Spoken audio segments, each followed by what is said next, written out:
is Mark Lynd, and I want to welcome you to the Remote Workplace Series. Today we'll be discussing the remote workplace, the new norm, with our special guest, Hugh Miller. Hugh Miller is the head of innovation strategy at Netsync, and he has almost 30 years experience as an IT innovation, digital transformation, and cybersecurity leader.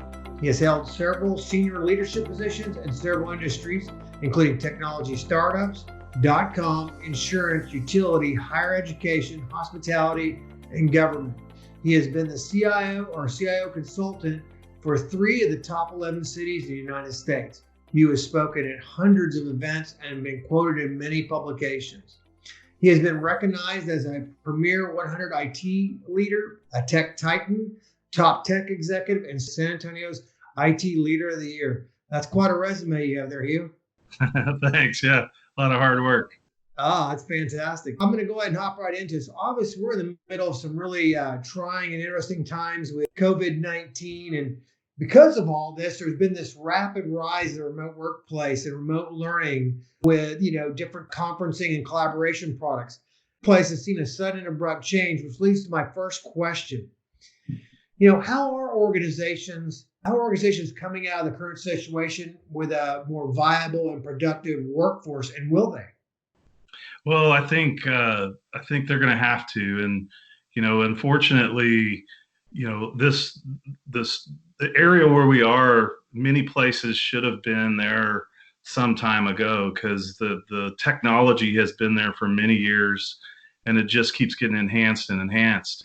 And the reality is, if we look at how the bulk of the US and really most places in the world manage their workforce, it's still based on like a manufacturing mindset from the past, where you have everyone get on the road at the same time in the morning. They go to similar set of buildings. They then do the same thing, headed home at night. And at the end of the day, do you get the productivity out of that person by knowing that they're sitting in an office or a cube? Or is it better that you begin to look at what are we actually measuring the workforce with? And my perception is that we should be defining deliverables that our staff does, and that we shift the management style to where we're managing based on deliverables, not on the time that someone's in a specific seat. And that becomes somewhat complex, but if you can break things down to where you have your managers work with their staff to say, here are the things that I need you to do every week, and here's when they're due. And if we can do that for most of the jobs, that'll at least cover 70 to 80% of the jobs. If we can do that, then we can manage someone wherever they are, and they can then make their deliverables due whenever they need to, with whatever time they do. And granted, you're going to have certain types of staff that's not going to be, usable for, but for the most of what we do, it can. And if we can get to that point, you also have this positive impact on, fuel consumptions, road usage, all of these different things that most cities are going to struggle with, even today, with the upkeep and the cost of those things. And then if you look at the buildings that people have to go to, that's one of the largest expenses of a business. And so if we can, as we pop out of this crisis, and it's unfortunate that this kind of exposed it at the scale of what it is, we can learn so much stuff out of it and then move forward. Gosh, yeah, I was gonna when you were talking, I was gonna ask you, does this apply to all employees, or is this something they really need to get ahead of and plan and think about? Because thinking about it, as we exit the outbreak, right, or as it starts to recede, there's going to be questions around, can I continue to work remote or not? But obviously, as a company, as an organization, you're going to have to plan a little bit, because it doesn't apply to every employee, right? Well, no. There are obviously some that are face-to-face type of jobs, and those are always going to be there unless you can get to the point where someone's okay with talking to someone like we are on the other side of a camera. And the other part of that is, you have several industries like the food service and medical that have certain times where someone needs to be there, but the result of what's happening now, we'll see a change in all industries. Like if you look at if you look at remote education or distance education, it's now something that people had to embrace, when I feel like for many, many years it's been fought, because the technology has been there, and the reality of what impact you can make of reducing the cost, especially in my opinion of higher education.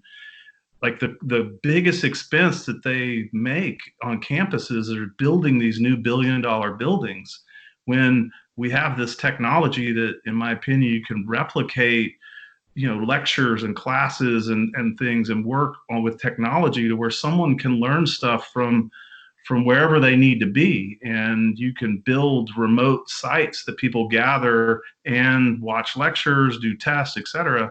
So I think at the end of this, you're going to have a lot of creative startups and companies that have been around to say this is now a movement that we know it's real. This is not, probably isn't going to be the first time something like this happens, unfortunately, but that we can now take it and use it as more normalcy than it is the oddity that it is today, with all the struggles that people are having.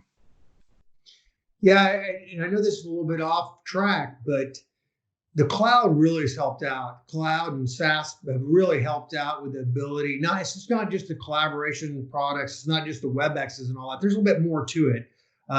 You know.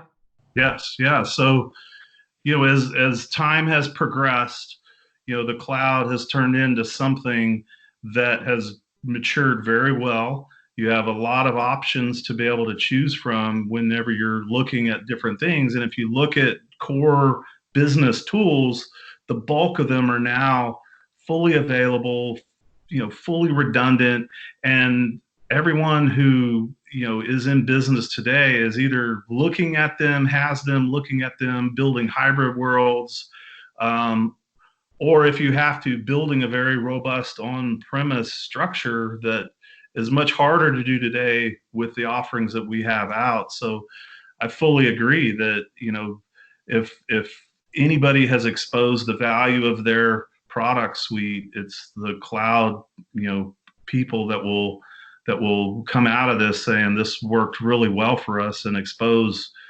the benefits of it. So you're right on spot. Very interesting. Yeah, it's one of those things. A lot of times when you have multiple different, what seem like disparate technologies, but in reality, they all kind of work together to, create a business scenario much like this. It's always interesting how those all come together. And I always wonder, the people outside of technology, does it automatically click for them, or does it take, a while to be assimilated? I think that's also going to have an impact ultimately how the remote workplace goes, because it'll affect productivity. A lot of people feel isolated on an island sometimes when they work remote. And you and I were talking about something the other day that I thought was really interesting, and that leads me into the kind of the second question.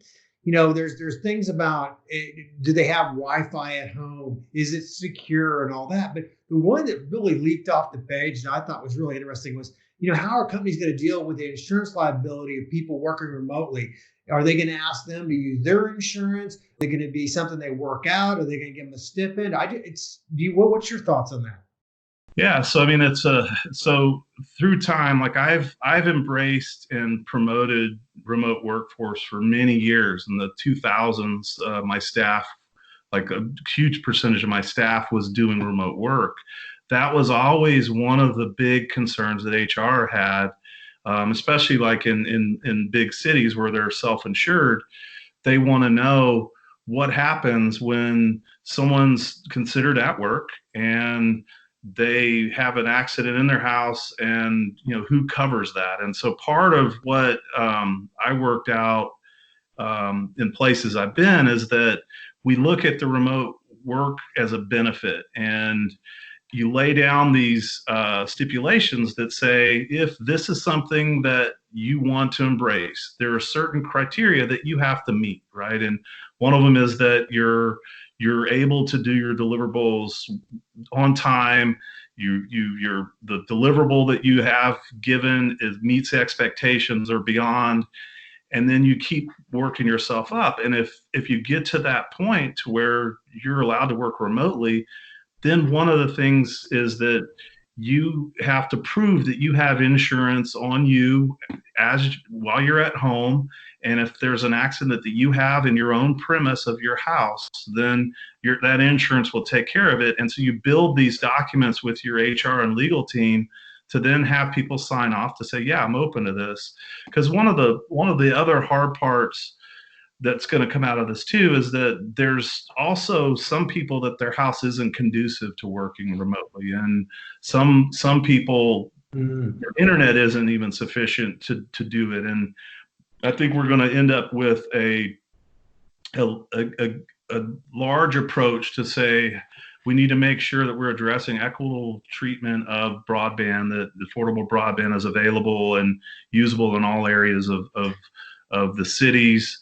You're going to end up having multiple different issues that you're going to have to deal with. And then I think you'll also see, like in Dallas, where you live, there's a large footprint of these shared workspaces that are being built and rising up. And I think you'll end up seeing more of those because I think if there's one thing that can come on the heels of this, would end up being an increase in gas prices that could cause the similar kind of issue. Like if I paid, 2 to 3 times what I'm paying for fuel, it isn't conducive for me to get on the road for 30 minutes both ways every day because I'll lose all the extra money that I anticipated making. And those remote workplaces that are shared they're very affordable. You can then have people in their own neighborhood go to these and then perform their work remotely, and it gives them somewhat of an environment that they were in the office, but then it doesn't force them to go to this unified building that all the employees of that office have to go to. So I think there are going to be several things that are going to come out of this that are going to birth new industries and actually expand industries that have been there. And that's another set of them. Yeah, interesting. My wife works for one of the big tech titans, and she's been doing remote for 7 years. And they have several office buildings here in the DFW area, and they're really just for hoteling and shared conference rooms. Everybody works from home. They go in if they have to have a meeting where they need to be around each other, obviously not right now, but normally. And then they have hoteling for those that come in, they're traveling in and out of town if they need an office building. We were in Colorado in Denver, and she was able to go into one of their buildings, right, and do a big conference. And so it's really interesting because I think a lot of people could do it, but it kind of comes down, and that kind of leads into this other question I have. So there really needs to be like a set of policies, and where would a company go, or where would an organization go, public sector organization or private sector company, to to build like acceptable use policies, to put together the secure access policies, all those things. Do you have a suggestion of where they might start? Because I imagine some of our audience would want to know. Yeah, I mean, it depends on the type of company that they are. But I think one of the things that we're offering at Netsync is someone like me and someone like you are willing to help. Like we've done these things for different companies, and we're looking to help people just build that framework around it, because every one of them, you can start with sort of a base, but every one of them is going to have something that's localized to their organization that covers the different things that they feel is important. But I think because you have to start with a base, right? And as we progress through this conversation, one of the things we'll touch on is probably continuity of operations. And if you look at continuity of operations, basically what you're trying to say is if something happens now, like let's say I can't go into my office place like we're dealing with now.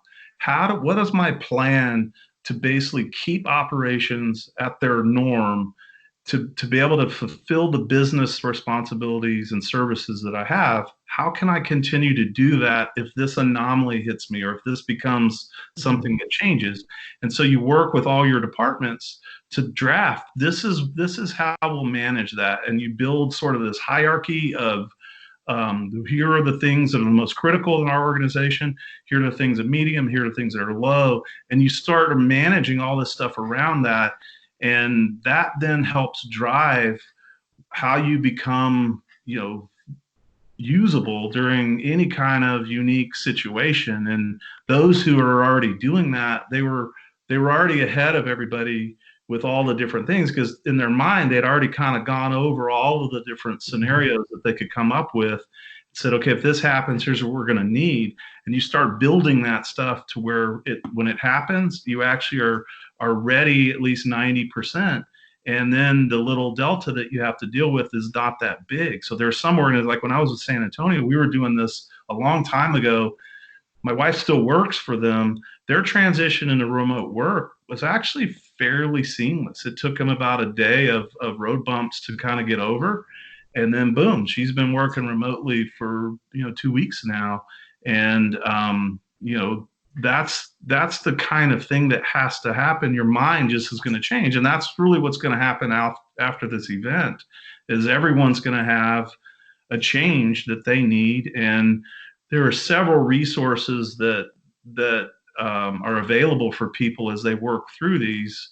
We're one of them. There's several sites that are available, and I'm sure there are going to be a large volume of companies that are going to rise up to help from that perspective. And if you're in a government scenario, one of the biggest benefits is that you can, like, you're not in competition typically with each other, so you can reach out to your peers and say, what are you doing?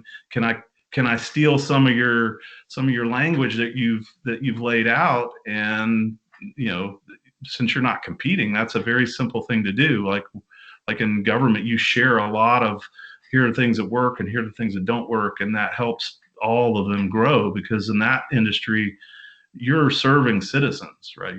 Right. At the end of the day, it doesn't really matter whether they're 10 miles away, 100 miles away, or 1,000 miles away.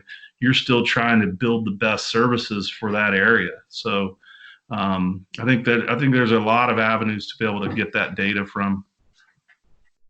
Yeah, but they should, because like that insurance liability piece, that's just not a common thought process for a lot of people. You and I were both former CIOs and CISOs for big companies.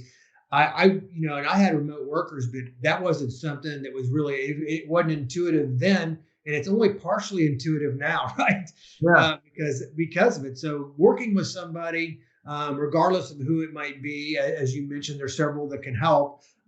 Is really a smart thought, and that kind of leads me into this question, because I like that continuity of operation. So how can organizations establish a more effective continuity of operations plan after the changes we're experiencing? I know you touched on that a little bit, but I thought more of it like there's a theme about what happens. This all of a sudden this hits. People running around like loons, have no idea what they're doing, right? They're struggling to be able to operate and have a continuity of operations, because it is a very challenging time. Everybody's had those moments in their career, and what are some of the things that organizations are doing or can do in your mind to be more effective? Well, at some point you need somebody in your organization that's their role, like they're responsible for that. Fortunately for us, for most of our career, we've been in large companies, large cities. So like in my experience, we had emergency operations centers. I had a really high caliber chief information security officer. I had all these different benefits, but there gets to the point to where, a lot of these scenarios, they want to punt over to one of like IT or the emergency operations or someone like that to say, okay, we need to do this. Like, this is what we're going to need to have. You're responsible for it. But at the end of the day, it is actually up to every department, because they know their services, they know the things that they do. They like in San Antonio, we took about a year process to go through every department. We brought people together on a regular basis, and we laid out this strategy and documented this strategy for every department. If this scenario happens, how do you maintain your operations continuity? And they had to think about it from their world. And then once you establish that and you have it documented, it has to get refreshed every 6 to 12 months at a minimum. And then someone who's responsible for when an event happens, they now have a reference, whether it's in your own department, whether you're in the whole organization. You're now able to have something that you're looking at that gives you a guidance and then as you start, because it all functions similar to how you have a capability maturity model concept. When you look at sort of IT or anybody else, and you start with sort of this baseline capability model, and you start at zero, and that means that you're sort of ad hoc and you don't have anything defined. You're just sort of running around, and progressively you build yourself up to level 5, which is highly rare. But you've gone through all this stuff to where you've defined your processes. People know the processes. They don't have to look at it. It's a natural thought for them, and they just continually progress through. And then all you do when someone new comes on, you have someone learn this cycle again, and they're all defined. So you're not just running in an ad hoc environment. And that then makes you more productive, more responsible, and the ability to do your job becomes a whole lot cleaner.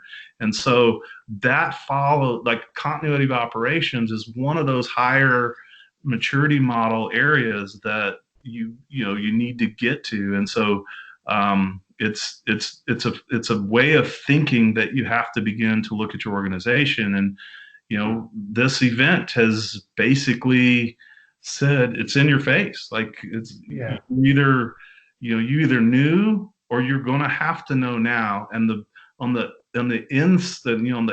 other side of this event, you're going to have a whole lot of organizations with a whole lot of work that they're realizing they're going to have to do, that changes both from a technology perspective, from a process perspective, from a documentation perspective, that then builds this stuff out. Because this is sort of like 9/11. It's, I dealt a lot of stuff with Katrina, all these big events that we've had. You end up on the other side of that with a mindset that says, okay, what do we have in place when this happens again? Because something like it's going to happen again. And that's what we're dealing with today.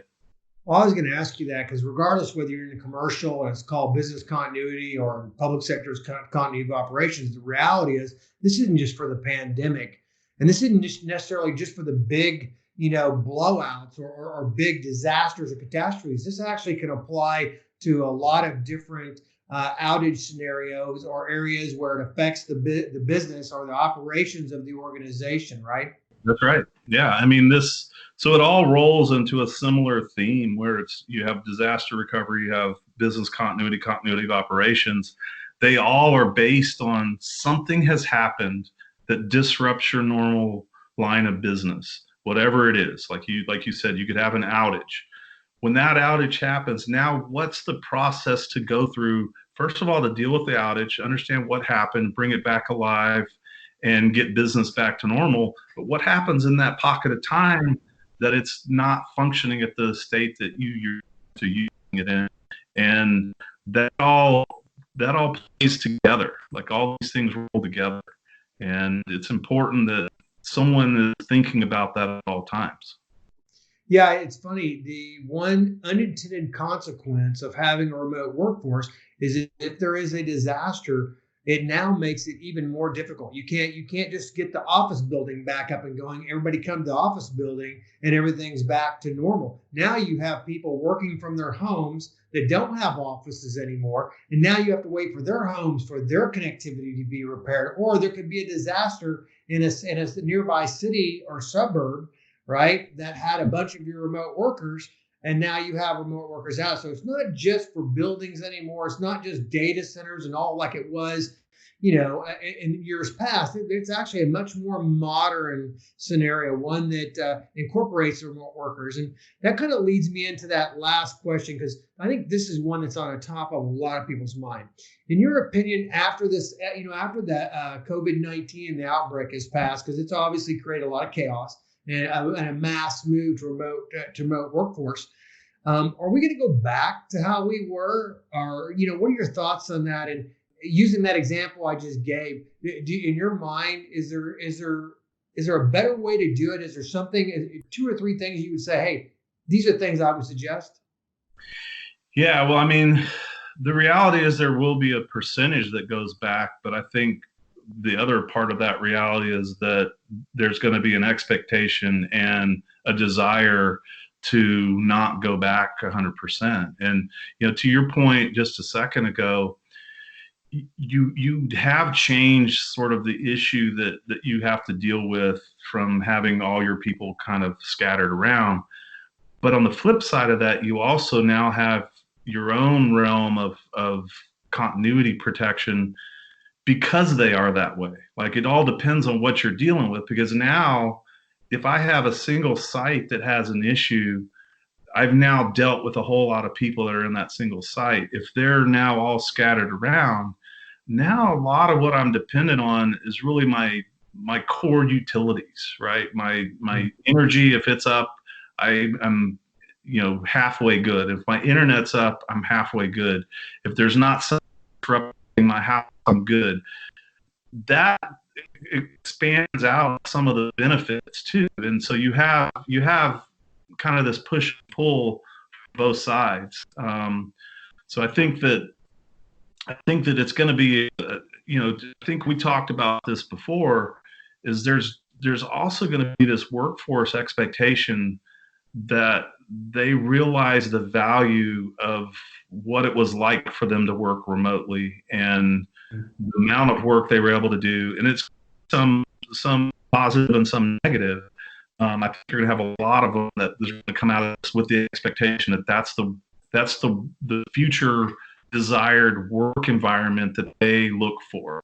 And so I think organizations are going to need to have that option available if they want to be able to pull in some of the best workers that are available when they have job openings. And I think it's something that has been progressing. I think the millennials have had a desire to work in a different way for a long time.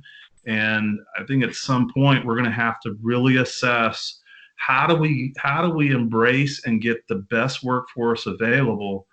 Because as we look at that, the flip side of this whole discussion is going to be a whole nother conversation that you're going to have, is going to be around, we've now moved over, let's now talk about security in that world, which is very different than what we've traditionally had to do with a lot of on-premise, infrastructure and technology. So that is all going to come to play together as we look through this whole new lens. Gotcha. Well, Hugh, it sounds like there's going to be a lot more for a lot of these organizations, a lot more planning and transparency.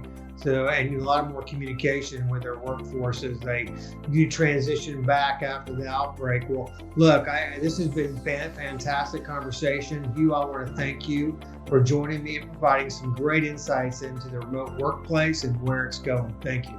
Thank you, Mark. Yeah, appreciate it.